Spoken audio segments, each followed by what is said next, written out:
What is up, my peeps? Joshua Smith here at GSD Mode Studios with another weekly real estate tip. So today's question comes from one of you guys, one of our listeners, and is in regards to lead generation for teams. Now, if you have a question that you would like me to answer here on the podcast in regards to how to grow your real estate business or any other thing that you think I can serve and support you with, make sure to shoot that question to questions@gsdmode.com. So questions@gsdmode.com. And again, I'm happy to answer any of you guys' questions here live on the show. So today's question comes from Rob, who is a team leader in Michigan, in Lansing, Michigan. And just to put some context before I get into his question here, context of what he sent me, he is a team leader, operates a team of 6 agents. Again, he's looking to expand his lead generation sources, currently spending $7,000 a month and in 2 different platforms, which is Zillow and Realtor.com. So Rob's question is this: is there another platform where I can generate enough leads to keep the agents on my team busy and grow in the number of agents that we have, and eliminate you having to utilize Zillow, Realtor.com? Do you know of any other sources that generate high quality leads, or another type of way to generate at least 25 to 30 leads per month per agent, and doing so without less money going out? So great question, Rob, and we're going to go deep into this here in today's podcast episode. But before I jump into the answer of this question, if you're watching this on YouTube, make sure to hit that subscribe button and that little bell next to it. If you're listening to this anywhere audio-wise, iTunes, Stitcher, Google Play, Spotify, wherever you're at listening to this on audio, make sure to give us a 5-star raving review. Truly appreciate that. That's how you guys can support the show. And make sure to share, man, if you're finding value in this, if you know of anybody that can gain value out of these, make sure to share these episodes. Again, it helps us grow the show, and we truly, truly appreciate all your guys' support. All right, so based on getting back to Rob's question here, when you're starting to operate a team, there's a few things that are really important. Number one is where it gets difficult as a team leader distributing leads to your agents, is you gotta really do everything that you can to eliminate the waste. So they're all leads aren't created equal. All agents that are working those leads, it's not all created equal. Right? So what I recommend that you do, there's a couple things that I recommend that team leaders do when it comes to lead generation and just everything in general. Number one, if you're still in production, so with 6 agents, I'm guessing as a team leader that you're still in production as well. Right? So I would treat them almost as 2 separate businesses, because they are. Your personal production is your job.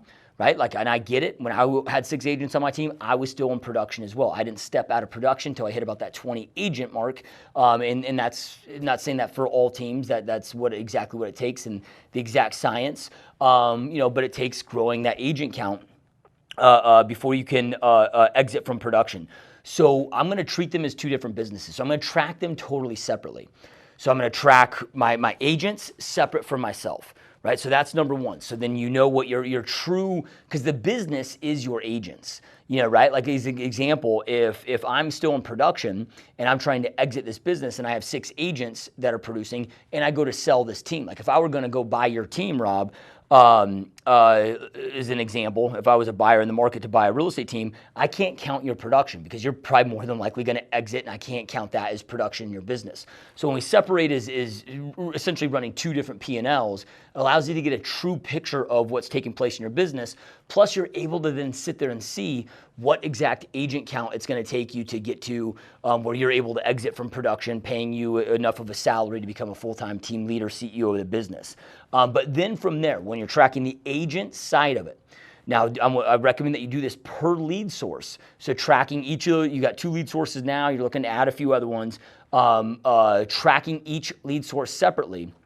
But then essentially tracking each agent to the point where you're running a P&L, a monthly profit and loss statement on each agent per lead source, right? Because it just makes sense to reward those that are having more success.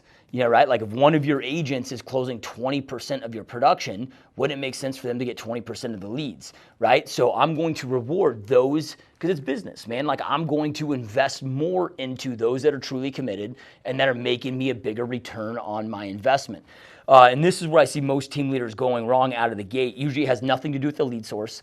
Because at the end of the day, I don't want to say that there's no bad lead sources. There's some that the leads are a little bit further down the funnel than others, but there's really no bad lead source. It's typically a bad follow-up system, and the wrong leads going to the wrong people, and that creates a lot of waste. So we want to eliminate that waste.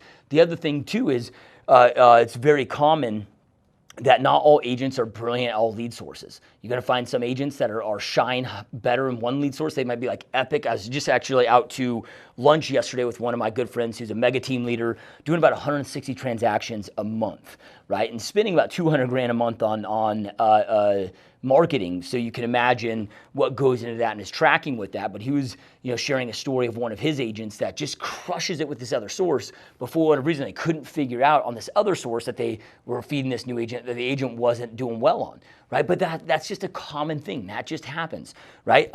So we got to get that into place, because the reality is, dude, is you may not need to add another lead source, right? Like you just got to make sure you got the right people working the right leads and you're allocating those leads, right? Like if you have an agent closing 5 deals a month, I'm going to reward that agent with more opportunities than an agent closing 1 deal a month, right? So that'll help you eliminate the waste. And that's also going to help me identify distribution of those leads, right? And I want to create more opportunities, because if I'm giving leads, but like you talk about, okay, giving each agent 25 to 30 leads per month per agent, right? Well, does this agent have a capacity to handle it? Not just a capacity, but also a commitment to handle 30 leads a month, right? Like I might have an agent that's a freaking rock star that can handle 100. I might have another agent that can only handle 15. And that's really based on their commitment, right? Their commitment to their own business. I'm going to reward those that are truly committed to their business with more opportunities. And that's just smart business, right? Because one thing that I never pay attention to is how much I'm spending on lead generation, right? And when I say that, it's not that I'm going to be reckless with my money. It's that the more that I'm spending, it's because I'm getting a great ROI. Now, the other thing too, when it comes to getting your ROI, so like when you're talking about, I'm spending $7,000 a month, well, you probably wouldn't care about spending $7,000 a month if it was making you $50,000 a month, right? So if you stick $1 in, right, like it should be spitting out $4, $5, $6, $7 back, right? So I'm looking for what is my cost per acquisition, not my cost per lead, but what is my cost per acquisition and what's my overall ROI per that lead source. So this will really help you clean it up. So hopefully that makes sense. Now I am going to go into some other lead sources and to help you answer your question just even further. But these are kind of the basics and the foundations because if you don't have those kind of those foundational things done, which most team leaders don't, there's very few that I meet that do.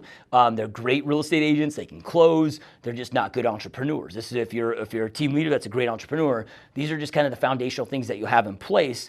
Because if you keep adding more lead sources, but you don't fix the core problem, you're just going to have repeating the same problems over and over, right? And go insane. Definition of insanity, right? Doing the same thing over and over, expecting a different result, right? So just wanted to share that.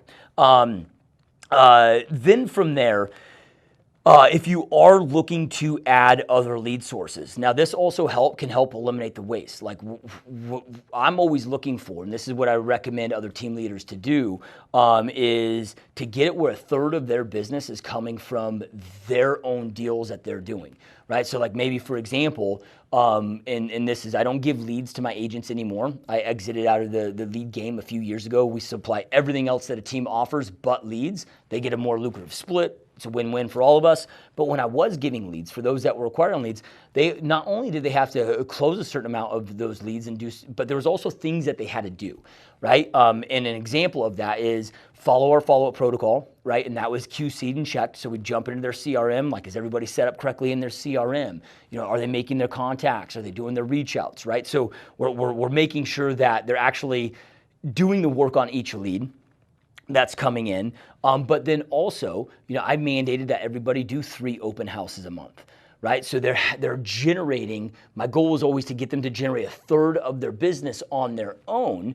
So then it helps them make up for some of that waste that does happen inside their business. So 1/3 coming from their own, whether it's their sphere of influence or open houses or a combination of both, right? And then 2/3 coming from you and the opportunities that you're out there creating.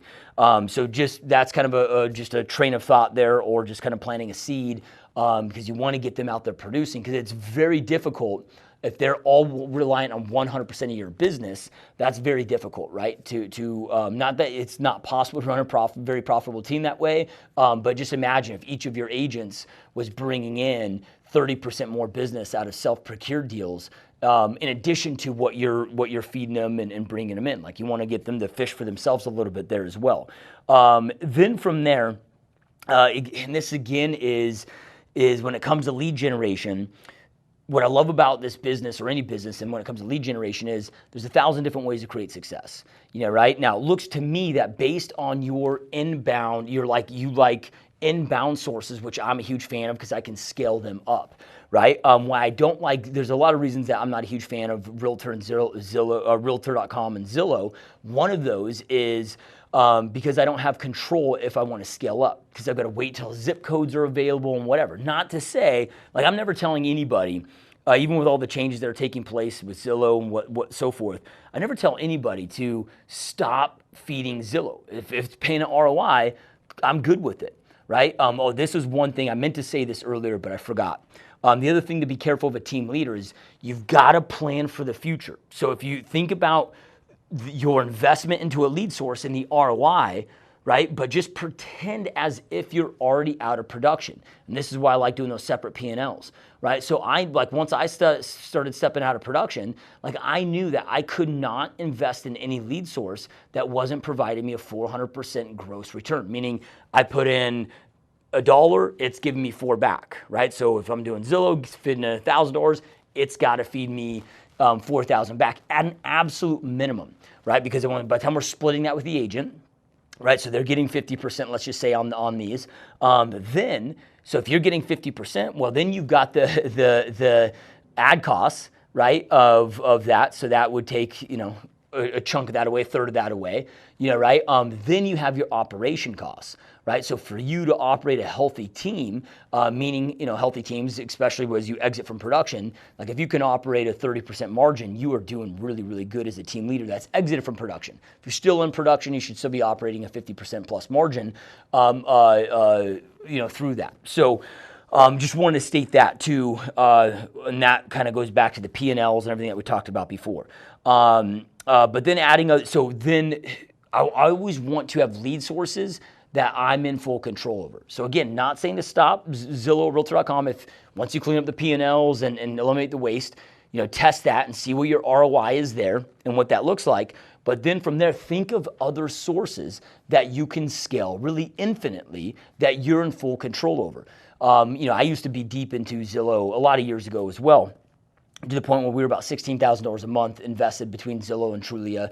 But this is when they used to charge per click. And then overnight, they made a decision. They didn't consult me on it. They made a decision to start charging from clicks to impressions. And my cost per lead went from like $17 to 42, something dollars per lead. And the quality of lead was no better, right? Well, that hurt. That stung like a motherfucker. Well, at that time, I decided and fully committed to making sure I could fish for myself, if you will. That's when I got into Google pay-per-click, which, still doing Google pay-per-click, or here and there some Google pay-per-click, mainly through YouTube ads now today, but doing very heavily after Google pay-per-click started transitioning into paid Facebook ads, which I still do a ton of today, right? Because if you think about Facebook ads, number one, the lead sources is very inexpensive. Now, the difference between a Facebook lead ad, or a Facebook lead that you're getting, versus like Zillow and Realtor.com have become really the modern day sign call, right? So it doesn't mean that it's a better lead source. It just means that people are further down the funnel, right? Like they've identified the neighborhood, they've identified, right, the area they want to be in. Where Facebook, these are people that are at the very beginning stages. So the life cycle is a little bit longer. For example, my average Facebook lead that's in my system is 6.7 months out from working with an agent. That's not buying or selling. That's signing a buyer broker agreement or a listing agreement. So it's a little bit longer of a sales cycle, right, that they come in.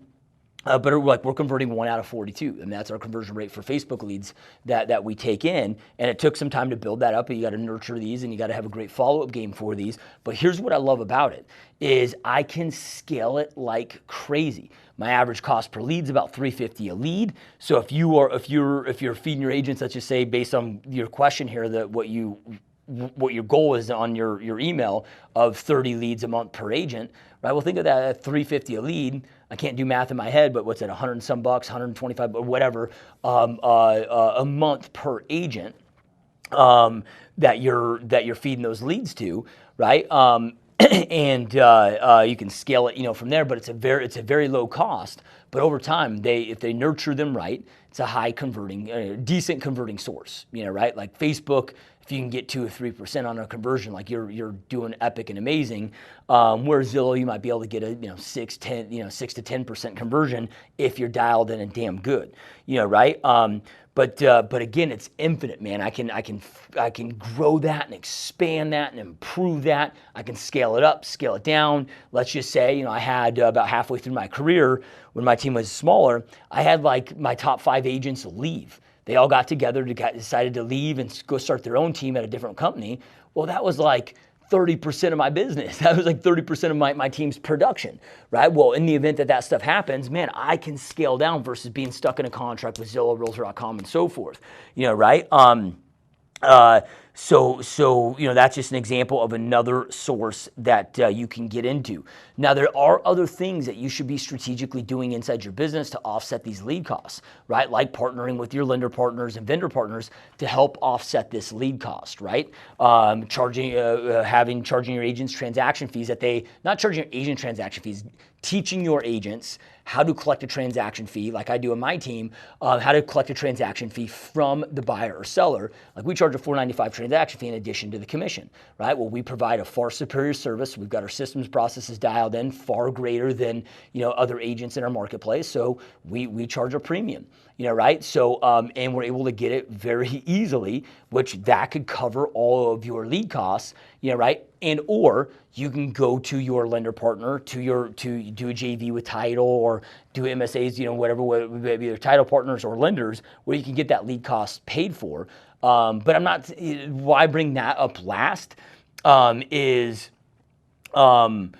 because if the lender's still paying for that, I don't want to still have that waste, right? That's still revenue coming into your business. Right? Make sure that you're RESPA compliant with all that. Get with your broker, get with a local real estate attorney. There's legal ways to co-market and do things with your vendor partners. And if you have a great vendor partner and your process and systems are dialed in, your vendor partners are going to love to invest back into your business to help you scale it, right? Because you're feeding them a lot more closings and it's a win for everybody involved, right? So anyway, I hope that this was helpful. Again, you guys, and if you have any follow-up questions, Rob, just shoot me a question, questions at gsdmode.com.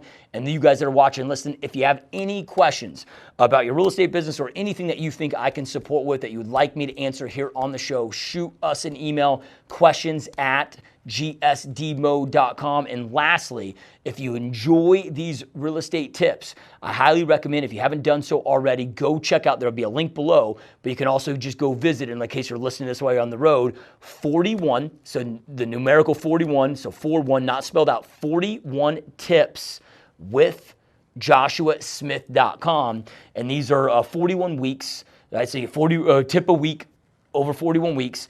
In-depth, hardcore, just coaching strategy tips. I've written every single one of these. I mean, these are in-depth, hardcore scripts, strategies, absolutely nothing being sold. Just great content to help you guys grow your real estate business. So if you enjoy these podcasts, you definitely want to get that 41 tips with Joshua Smith. Personal strategies, like I said, I wrote every single one of them, and these are all proven strategies that I've done in my real estate team over the last 15 years. It's allowed us to become one of the top teams on the planet. So everything that I share with you is proven, right? It gets results. It works. You're going to love them. All right, guys, thank you so much for watching and listening, and I will see you next time. Peace.